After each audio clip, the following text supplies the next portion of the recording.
morning, Shen Stars. How are you all? Welcome to your English class. Today we will continue with grammar topic primary and modal auxiliaries. So let's start with this video. So let's start with primary and modal auxiliaries. If we read the sentences, black clouds covered the sun before the storm broke. And second sentence is, I shall finish my work by evening. In the first sentence, the verb covered can stand on its own. In the second sentence, the verb shall requires another verb finish to complete its meaning. So, in first sentence, the verb covered, which can stand on its own, can give its own meaning, is the main verb. While in second sentence, the verb shall, which needs the verb finish to complete its meaning, is an auxiliary verb. So, verbs can be categorized into main verb and auxiliary or helping verbs. Main verbs are those which can stand on their own in a sentence. Example, I flew a kite. She threw the papers away. Here the verbs flew and threw, they are the main verbs because they can stand on their own to give a meaningful sentence. Whereas auxiliary or helping verbs are those verbs which are used with other verbs to complete the meaning of sentence. The most commonly used auxiliary verbs are be and its forms, that is am, are, was and were, and do and its form like does, did, have and its form has, had, right? Shall, should, will, would, can, could, may, might, must, ought, dare, need. These are all auxiliary or helping verbs which are used with other verbs to complete the meaning of the sentence.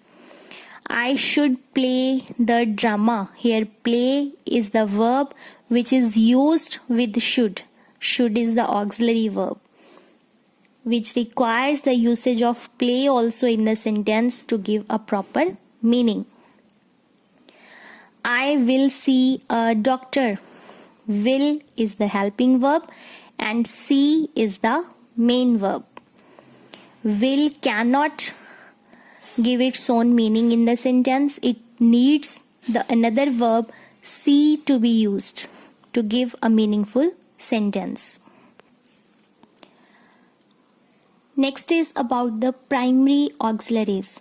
The verbs be, have and do are the primary auxiliaries. They can act as main verbs or as helping verbs. As helping verbs, they show the number and person of the subject. They are also used to form questions and negative sentences.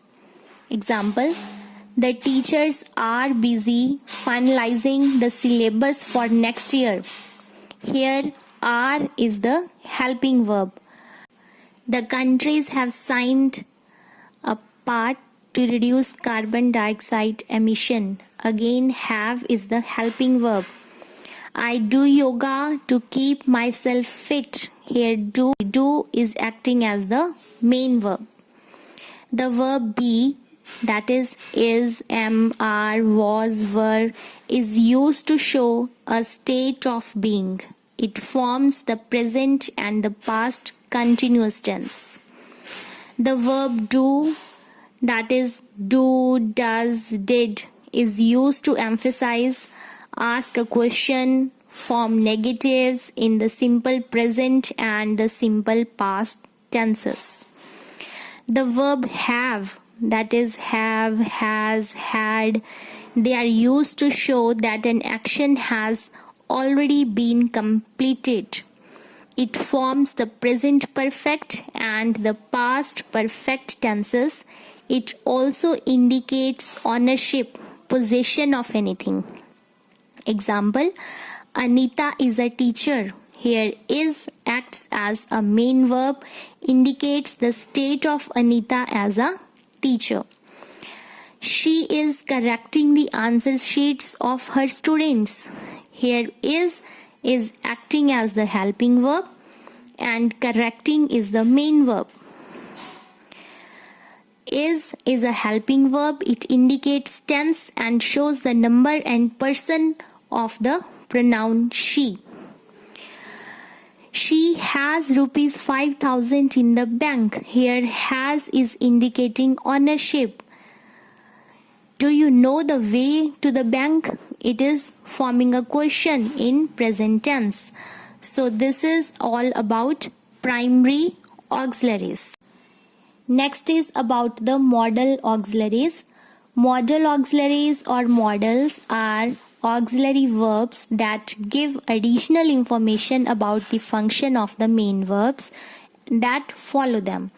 They indicate likelihood, ability, capability, willingness, possibility, permission, and obligation.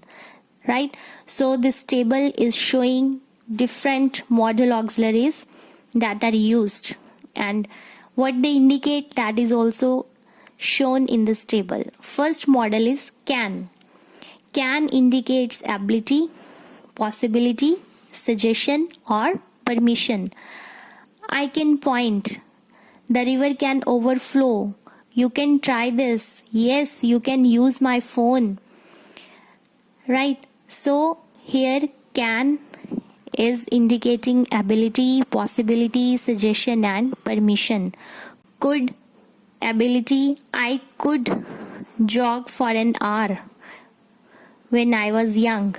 Possibility, could I get knee pain if I didn't exercise? Suggestion, you could fix an appointment with doctor. Permission, could you please lend me your pen? Right? Similarly, will is indicating future action. Journal truth, right? To resolve something, right? I will visit there next month. This bottle will hold up 1 liter of water. I'll never speak to her again.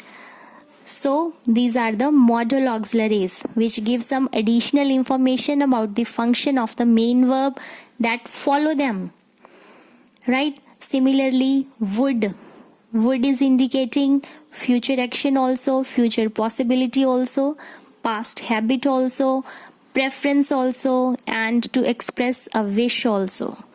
And shall is also indicating future action, to resolve something, suggestion. There we use shall. We shall meet again next month. A future action is indicated. I shall finish my assignment before I go to bed. This is a resolution. Suggestion, shall we get him a gift before he leaves? So this is a suggestion by using shall. So these are the modal auxiliaries, or we call them modals. Modals, they do not change form according to the number of persons or person of the subject or tense of the main verb. The exceptions are can, shall, and may. Modals are always followed by the main verb. So this is all about modal auxiliaries. Similarly, we are having some more modals: should, may, might, and must. They also indicate advice, possibility, preference, to seek opinions, permissions, obligations, and all. So you can go through these examples in the table. For should, you should practice hard in order to excel in tennis. This is an advice.